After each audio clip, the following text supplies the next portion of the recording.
नमस्कार, मैं हूं निकिता और आप देख रहे हैं सत्य हिंदी। एक नजर डालते हैं अब तक की सुर्खियों पर। तमिलनाडु के करूर में शनिवार को अभिनेता और राजनेता विजय की रैली में भगदड़ मचने से कम 39 लोगों की मौत हो गई और 50 से अधिक लोग घायल हो गए। मृतकों में 9 बच्चे शामिल हैं। रैली में लगभग 27,000 लोग मौजूद थे, जबकि आयोजकों ने 10,000 लोगों की उम्मीद की थी। पुलिस के अनुसार विजय रैली के लिए शाम 7:30 बजे पहुंचे, जबकि कार्यक्रम दोपहर 3 बजे शुरू हुआ था। भीड़ लंबे समय तक तपती धूप में इंतजार कर रही थी और वहां पर्याप्त पानी और भोजन की कमी थी। भगदड़ के दौरान कई लोग बेहोश होकर गिर गए।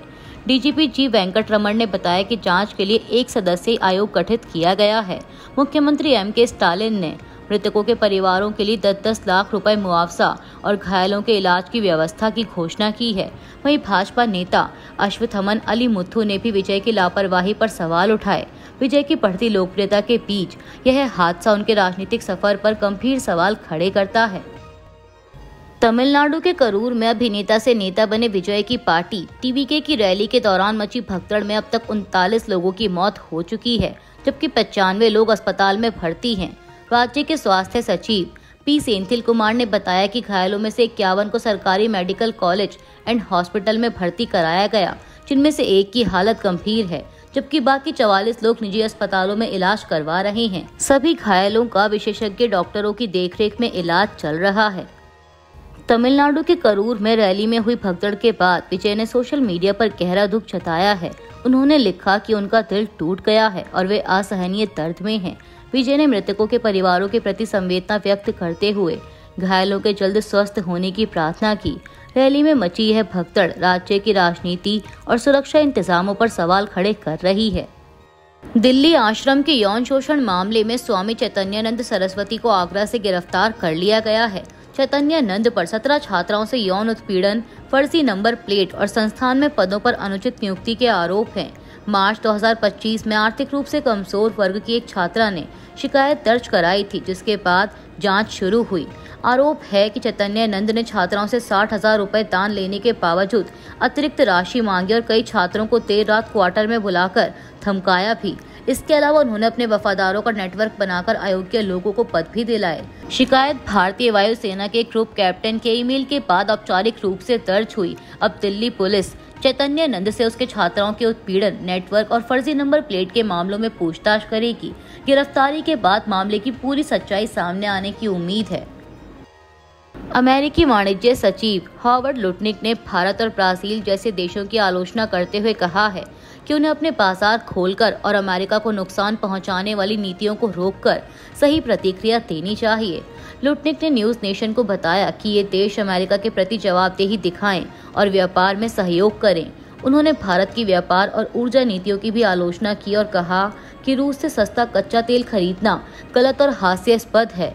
लुटनिक ने यह भी कहा कि भारतीय व्यवसाय अंततः प्रधानमंत्री मोदी की सरकार पर दबाव डालेंगे कि अमेरिका के साथ समझौता किया जाए। उन्होंने याद दिलाया कि अमेरिका दुनिया का सबसे बड़ा उपभोक्ता है और देशों को ग्राहक के पास वापस आना पड़ेगा। यह बयान अमेरिका और भारत के बीच बढ़ते व्यापारिक तनाव और टैरिफ विवाद के समय आया है। ब्रिटेन, फ्रांस और जर्मनी ने संयुक्त बयान जारी कर ईरान से कहा है कि वह संयुक्त राष्ट्र के प्रतिबंध लागू होने के बाद किसी भी आक्रामक कार्रवाई से बचे। तीनों देशों ने बताया कि ईरान के परमाणु कार्यक्रम के विस्तार और सहयोग न करने के कारण उनके पास कोई विकल्प नहीं बचा था और उन्हें आखिरी उपाय के रूप में यह कदम उठाना पड़ा। उन्होंने ईरान से वार्ता जारी रखने और शांति बनाए रखने का आग्रह किया। इसके जवाब में ईरान के राष्ट्रपति मसूद पेजेश्कियान ने कहा कि उनका देश परमाणु हथियार बनाने का इरादा नहीं रखता। उन्होंने प्रतिबंधों को अनुचित, अन्यायपूर्ण और गैर कानूनी बताते हुए उनका विरोध किया। इस स्थिति से अंतर्राष्ट्रीय स्तर पर तनाव बढ़ गया है और क्षेत्रीय सुरक्षा पर असर पड़ने की आशंका जताई जा रही है। केरल कांग्रेस ने एक भाजपा पैनलिस्ट द्वारा राहुल गांधी के खिलाफ दी गई विवादित टिप्पणी की कड़ी निंदा की है। शुक्रवार रात को न्यूज 18 केरल चैनल पर लद्दाख हिंसा पर बहस के दौरान भाजपा के पूर्व एबीवीपी नेता प्रिंटू महादेव ने कहा था कि राहुल गांधी के सीने में गोली मार दी जाएगी। कांग्रेस नेता रमेश चन्नीथला ने पुलिस से तुरंत मामला दर्ज करने की मांग की और आरोप लगाया कि केरल पुलिस भाजपा और माकपा के बीच साठगांठ के कारण कार्रवाई नहीं कर रही है। विपक्ष के नेता वीडी सतीशन ने भी पुलिस की निष्क्रियता पर सवाल उठाया और कहा कि राहुल गांधी को ऐसी धमकियों से डराया नहीं जा सकता।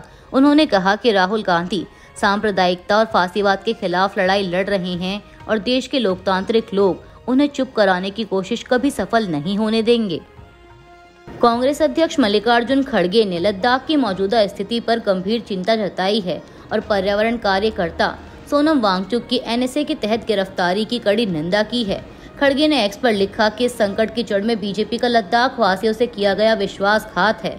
उन्होंने कहा कि बीजेपी ने लद्दाख को छठी अनुसूची का दर्जा देने का वादा किया था, लेकिन उसे पूरी तरह भुला दिया गया। खड़गे ने आरोप लगाया कि 1 साल से अधिक समय से लद्दाख में अशांति बनी हुई है और लोगों की संवैधानिक मांगों को सुनने की बजाय मोदी सरकार हिंसा का सहारा ले रही है।